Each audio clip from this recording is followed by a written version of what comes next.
আপনারাই তো ভালো ছিলেন, আমরা পড়ছি বাট্টে। পোলা পাইনের ডিউটি, কুঞ্চি পাই আছে বিউটি। পটের বেলা পাবজি খেলা, টুস্কির লগে চ্যাটে। পড়ালেখা ঠন ঠন পার্কে যায় ডেটে। পড়তে যায় না মরতে যায় নায়ক নায়িকার পাঠ।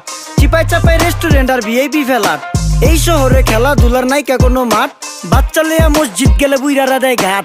যা খাইতাম খাঁটি জিনিস, কেউ যাইতো না ভেজালে। আগের মানুষ সরল ছিল, থাকতো না কেউ ক্যাচালে। নাস্তা খেলে চলেন নানা লইয়া জায়গা হোটেলে। কি করতাছে নাতি বউ, ওঠে নাইকা সকালে। ঘুম থেকে উঠতে উঠতে সর্বনিম্ন 12টা। হোটেলে যাইয়া গামু সবজি দিয়া পরোটা। কারে কেমনে টুপি দিয়া নিজের বেলা বড়টা। কি করতাছে সালমায়, আপনি গো সালমায়। সুখ পেয়া ভুলা গেছে আল্লাহর নাম তাই ঘুমায়। ব্যালেন্ডারে মশলা বাটবো তাও দেহি ঝুমায়। সুখে থাকতে ভূতে কিলায় পেট নিয়ে এসে চুমায়। নেচা নেচা টিকটক করে হিন্দি গান শোনায়। আমগো সকল মাখালারা সাত সকালে উঠতো। হাঁস মুরগি গরু ছাগল কত কিছু পালতো। ঘর দুয়ার পরিষ্কার কইরা ধান নিরে রাখতো। পুকুর গাড়ে গোসল করতো, কল চেপা পানি লইতো। পাড়া পুতা